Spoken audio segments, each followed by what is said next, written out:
to give a relatively short presentation on one particular aspect of the work of the RMBI, that of dementia support. Brethren, a very topical subject, one which we see almost every day in the press, not always catered for appropriately by institutions. It certainly is by the RMBI, and I'll give some examples of that.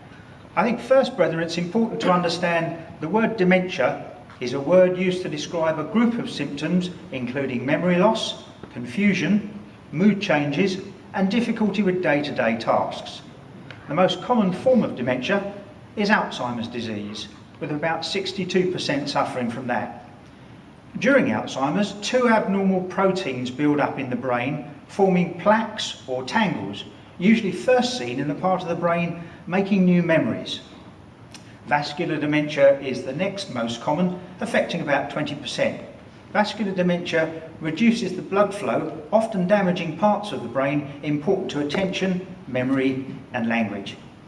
Brethren, that must sound pretty frightening to quite a number of us, but let me reassure you, all 17 RMBI homes in England and Wales cater for dementia residents, with 12 having specialist dementia support units. However, dementia support units are not always necessary. If I explain what they do, the 12 we have throughout England and Wales provide for people who are so confused, if they were to wander off, they could be a damage to themselves or to others. However, when one considers that the average age of new admissions to our homes is now approaching 90, and I have 40 centenarians living in the RMBI, 2 out of 3 people of that category will have some form of memory problems, so we have to cater for quite a number. We couldn't possibly fit them all into those 12 dementia support units. What we've done is for catering for them by building particular wings, not building new premises, but refurbishing many of our premises.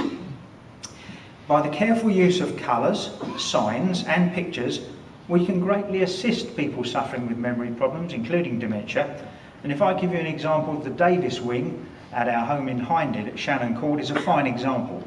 Brethren, in Davis wing, we would have one colour carpet. It happens to be red. The reason we have one colour carpet is because if we have a busy carpet, it's very confusing for people with dementia. It's also important with that one colour of carpet to ensure that the warp and the weft is in the same direction. So if there's a join, the warp shouldn't be at 90 degrees to the weft, because a dementia resident may perceive that as a step and thereby cause them some confusion. Now, I know of one care home, not an RMBI home, that had a beautiful new floral display blue carpet in their main lounge.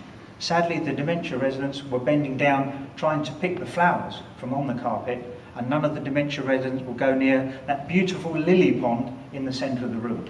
And mine changes, brethren. On the Davis wing, we would have a handrail on either side of the corridor to ensure that our ambulance is assisted. My mum's 91, she's a little frail these days, has to hold on to my arm, so we have a handrail down each side of the corridor. We would extend the handrail over utility doors, the laundry room, the sluice, because it's important that the dementia resident shouldn't confuse that room as their own. Indeed, at many of our dementia wings, we have a particular door colour that we might remember. At the moment, I live at 15 Roseacre Close in Emerson Park. If I were to move to the Davis wing or the Knavemere wing in Connaught Court in York, I would have a white front door with the number 15 on it. And we can change that. If my memory changes and I remember where Mum and Dad used to live and I forget my own, we could change that for a green door with 181, the number they had. It's terribly important that we help dementia sufferers wherever we can. On common parts doors, such as dining rooms and bathrooms, on the old RMBI homes, we would have a superiorly finished door going into the dining room, and it would say D1, D2. That really doesn't help people with dementia, brethren. What we have now is this sort of sign. Clearly a dining room, no confusion, and a bathroom might have the number B1, B2 for assisted bathrooms or in every wing. That wouldn't mean much, but this sign clearly indicates that it's a bathroom. Now, we have had some comments from some of our residents' relatives that these signs are somewhat condescending to Mum or Dad, because of course they know where it is. We have to try and educate them and explain that in time to come, Mum or Dad might forget where the bathroom or the dining room is, and these signs will help. Usually they understand that.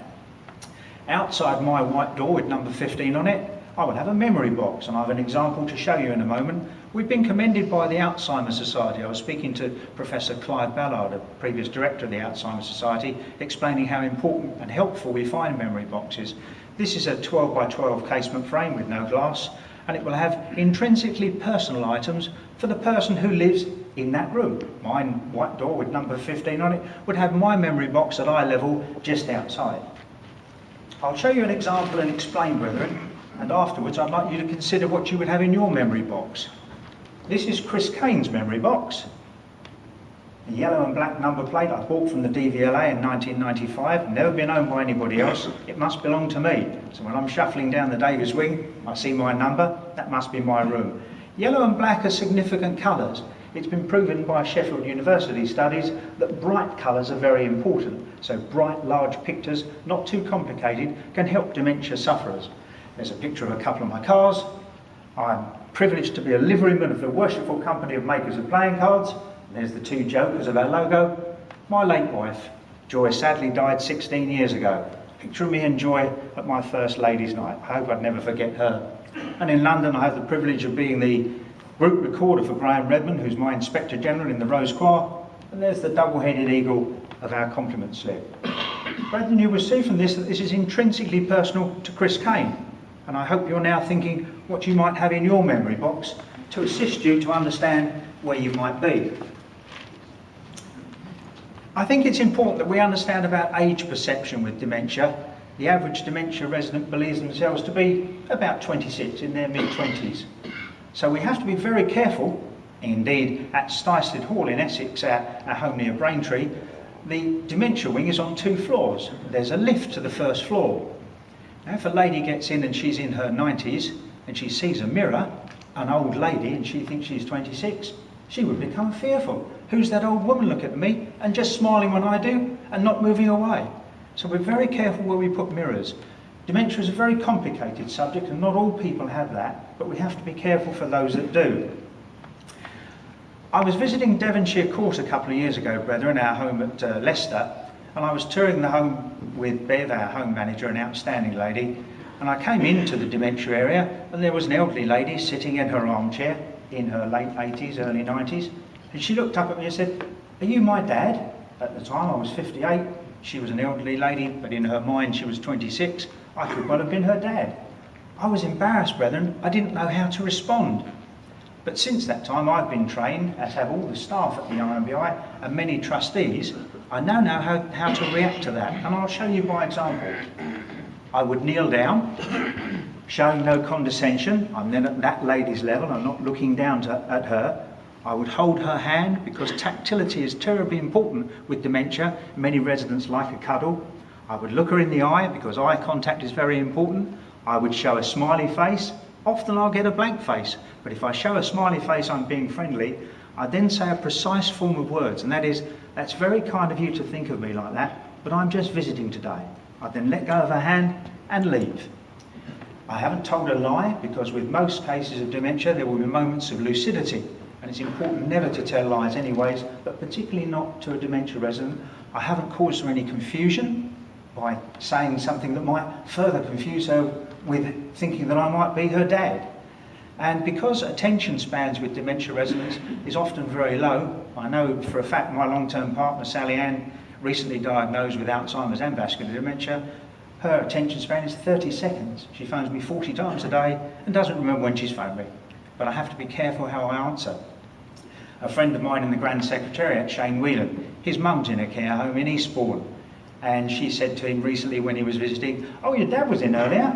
Now, Dad died many years ago. Because Shane's heard me speak, he knew what to say.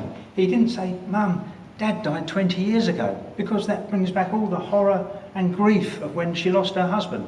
Instead of that, Shane said, "I haven't seen Dad today." Hasn't told a lie, and he hasn't been condescending in any way. I should tell you something just before I close about the future plans for the RMBI. We plan to extend our understanding and training of dementia in the wider community.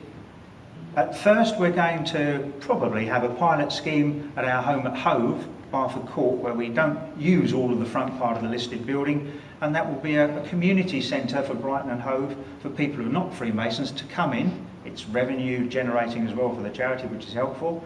But it will be a service in an unused area. We can have ladies and gents toilets, a cafeteria area and a wet room, so we can provide a service to the community, because not enough is being done out there.